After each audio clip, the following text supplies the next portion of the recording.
Joining us now for today's health is Lori Head from Mind Your Body, and this morning we're talking your wrists. They're involved in so much, but so often we don't give them any attention at all. So Lori is going to be showing us a few simple moves that'll increase your wrist strength and also flexibility. Well, thank you very much for stopping by this morning. You're welcome. First off, like I said, I know we forget about them. I mean, you do so much. Like if you're lifting weights, like doing anything, grabbing stuff out of the cupboards. Well, I was just, you name it, it's involved. Yep. Or thinking you're reaching across the table for a big pitcher of water or something. Right. All the carpal tunnel strength. Well, I'm going to start out, and also I change grips a lot. So if you get used to one finger on top, you switch. So or just really simple circles. You can do it standing, sitting. If you're walking, you can do all these wrist exercises. Right. You can see the flexibility is different. Now change fingers, so you've got the other one on top. Yeah. There we go. And then sometimes try to, go the other direction too. And you can go forward and backwards, come to you, back and forth. Then we'll slide right into pressing the fingertips together. Okay. So also, you've got to stimulate the whole hand and the palm. And in yoga world, it stimulates the lymph nodes. And so that's one reason to enjoy different sports. It's nice to have strong wrists.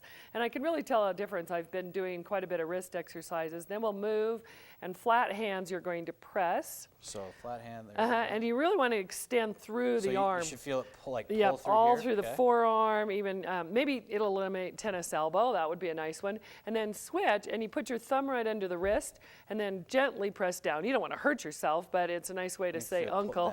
Yeah, can you feel it? Yeah. It's kind of interesting. We'll do both hands so you're real even. There was a little bit of research that came out. You never know all the population, but they said this is good as a 3 o'clock candy bar. Okay. As far as if you do this at 3 o'clock, it gets rid of that hunger crave for sweets too. Really? Yeah, interesting, so just a little bit of wrist stretching. Yep, one of those. And then there's one more, and that's why we're against this.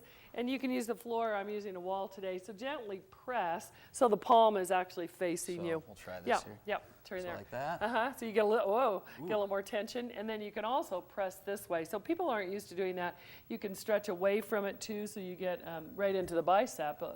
So walk to your left a little bit. Yeah. There we go. There you start to fill it, and especially with your you're not so good shoulder. Oh, that's this one over here. Oh, good. We're doing the good arm. We're in this one. We're getting the good one. So there's just thousands of things to do with wrists that, you can torque and turn them and wiggle them and all kinds of things. I mean, there's variations you can do on this.